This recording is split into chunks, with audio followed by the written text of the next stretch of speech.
Hey friends, what's up? Ash here, welcome back to Gents. Hope you're well. It's a big day in the fragrance world because Mugler is back.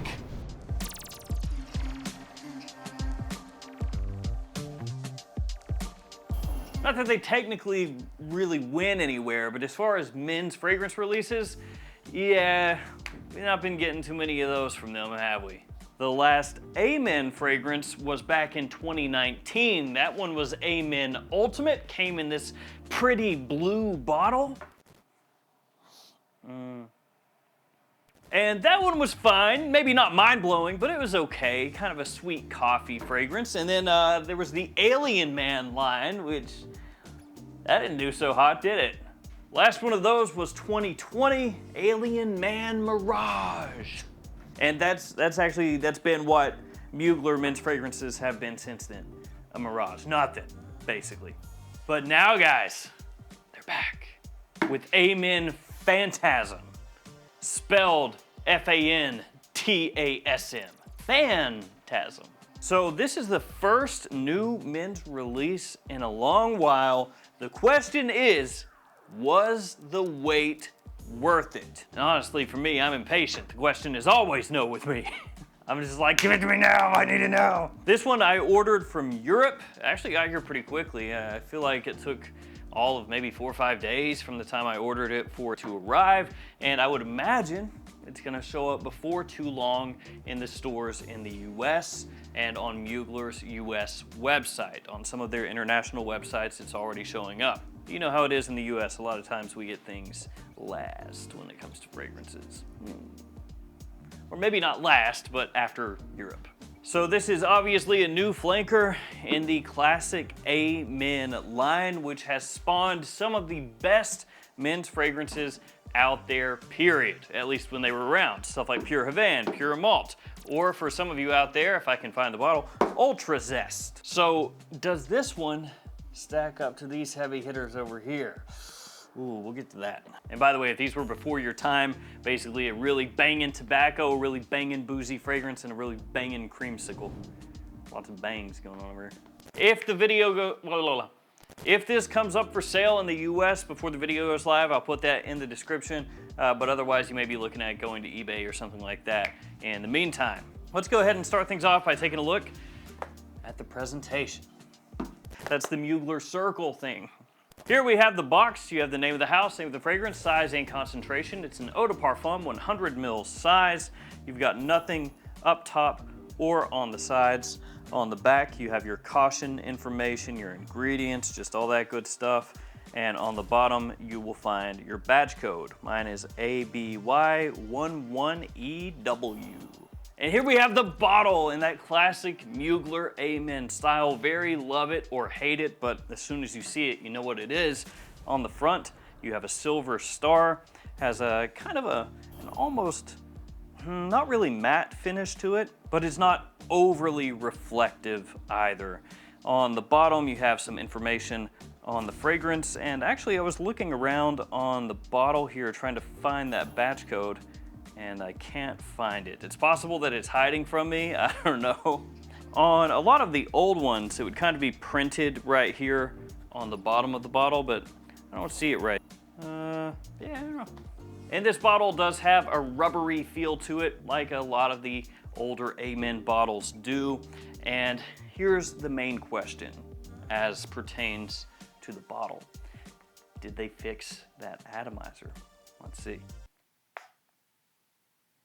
Not really. No. That's the funniest thing ever to me. It's just like, we know the atomizers on these don't work that well. Should we fix that? You know, it's been like 5 years since we put out a new one. Oh, hell no. Nah, just put it out how it's always been, man. That's part of the charm. Actually, the atomizer on this Amen bottle is very slightly better than this one.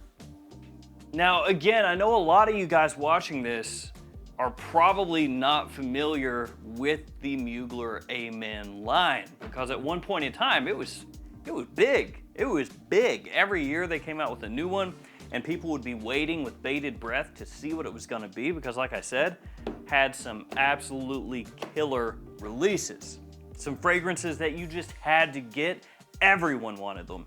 Pure Havana, Pure Malt are two of the best fall and winter designer fragrances ever. Ultra Zest is great as well. And even some of the ones that were maybe not as hyped as these, still really good. Pure Tonka was nice. Crypto Mint, pretty good. Pure Leather was okay as well. Pure Coffee.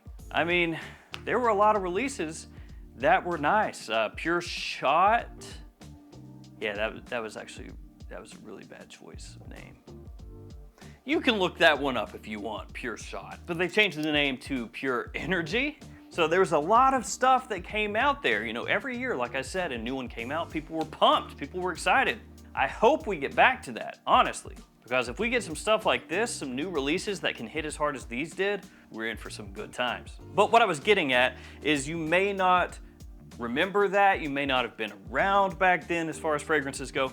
There is one thing you can do with these atomizers if you just truly hate them as much as some people did, and that is what I did to this one right here. Basically, you just cut around that part of the atomizer. You know, it's got this little part here on top where you would put your finger and spray. You just take a knife or something like that and you just cut right around there in the little spot basically that will guide your blade through. Now I understand if you don't want to, you know, hack up your bottle a little bit, but if you do that, it makes it way easier to spray. Now that's not a huge deal or anything, but a lot of people back in the day when these were readily available, when these were coming out every year, would do that. So if you're getting this for the first time, you've never had a Mugler fragrance before for men, you can do that. All right, let's start talking Fantasm, how this one smells. The way that I'm viewing this one is almost like a relaunch, essentially, of the Amen line. Because again, 5 years since we've gotten a new one, and that was Amen Ultimate, which again, like I said at the beginning, it was fine, but it wasn't on the level of these, so kind of a funny choice of name. And then, you know, the bottle itself was all decked out in blue, would make you think of a blue fragrance, but then it really wasn't. So that one felt kind of like, you know, what's going on with this? Fine fragrance and everything, but it seemed a little confused to an extent. So this is like the new iteration of the Amen line, kicking off the Amen line once again. And actually, to me, you can smell the Amen DNA of the original in this fragrance. As soon as I sprayed it on, I was like, oh, okay, I see what they did here. It's got some of those vibes from the OG Amen, but it's definitely tweaked, changed, and modernized. So the original Amen, this thing is a classic at this point, and it is a beast. This is a strong fragrance. Original Amen will last forever, project like a monster. Definitely gonna be more of a fall winter time fragrance. I would not suggest you at all to wear the original Amen in the middle of summer. That's not a great idea. It's got a lot going on with it. Some of the notes that you're gonna pick out of this one the most, the original, is gonna be coffee, patchouli, caramel, some tonka, some aromatics, some green notes, a little lavender in there. It can be aggressive. It can be a little bit abrasive too. Actually, for some people, the original Amen will remind them of like the smell of asphalt. Like you took asphalt, turned it into a fragrance, you know, gave it some more sweetness, but yeah. It's not gonna be a fragrance that works for everybody. Now, as I said, kind of a modern classic to me, and I think a lot of people would agree, but it's gonna be divisive for a lot of people. And compared to what's selling in big numbers nowadays, it's not quite in that style, right? Enter Fantasm. So as I said, it reminds me a bit of the original Amen. You've got some of that DNA in here from there. The patchouli that you find in Amen, you find that in Fantasm as well. But Fantasm is made much more wearable for a modern audience. So when you first spray this on, you're gonna get a little sweet citrus in there. Not an overload, but just a little bit. And that's gonna help lead you into the dry down. Whereas with the original Amen, it just pops you as soon as you spray it on. It's like you take this, spray that bad boy, you get kind of a little leafy green vibe in the opening, quickly leading into caramel, coffee, as I said, that patchouli, additional earthiness from that, little aromatic, a little spicy, but definitely aggressive. Fantasm, sweeter, smoother, easier going, little citrus, pop of fresh spice that keeps things, again, a little more grounded. It keeps things more easy going. It leads you into the mid, into the dry down where you get more chocolate. Now, patchouli can come across chocolatey. Actually, there's a number of different fragrances that use patchouli, and the way that it's used gives it a chocolate kind of vibe. And with this one, you have that dark chocolate note mixing with the patchouli, and they kind of go hand in hand here. With Fantasm, it doesn't go as earthy or anything like that. It keeps things sweet from the opening into the dry down. Initially, a little bit of the fruit, and then as it dries, that chocolate patchouli mixture. And it does still have a little aromatic touch to it. There's clary sage in Fantasm. It's a very simplified note breakdown compared to the original Amen, but it doesn't come across as aggressive. So it doesn't have that harshness that you can get around the edges of the original Amen. Like some fragrances that have a lot going on and have those aromatics in there and just really pump, you know, lots of power from the fragrance where you can easily pick it up all day. It'll kind of sting the nose to an extent. This one doesn't. This one keeps it very, very chill, but the performance is still there. You may be thinking that Amen is going to be way stronger than Fantasm because of, you know, all the things I've said, this one being smoother, a little more modernized, you know, not as aggressive along the edges of the fragrance, you know, not as strong. It projects like a monster. It lasts forever. So this is not one of those new releases in a line that's known for strength and they've kind of dialed it down and weakened it up. Nah, this stuff projects, it lasts. One of those ones you can easily pick it up all day, and if you spray it on heavy, oof, I feel bad for the people around you. But to be fair, that was to an extent one of the hallmarks of the Amen line, that the performance, more often than not, would be really good, and they nailed that here. And with this being kind of in a direct line with the original Amen, I would say this is gonna be more of a fall, winter time fragrance, and for a lot of people, it's gonna be more of an evening scent than daytime scent. I wouldn't wear it during the summer. Though to be fair, maybe in the evening in the summer, if you weren't somewhere where it was really hot and humid, you could pull it off because it is slightly fresher than the original Amen, I would say. And it is easier to wear than the original Amen, so there is that. But still, for me, fall, winter, and maybe early spring. Throwing it back to how they used to do the naming conventions, this one would probably be pure chocolate if I had to say one thing, because that's kind of how it used to be, right? Pure malt, pure Havana, pure leather, pure Tonka. To be fair, that one's not pure zest, it's ultra zest, but you get what I'm saying.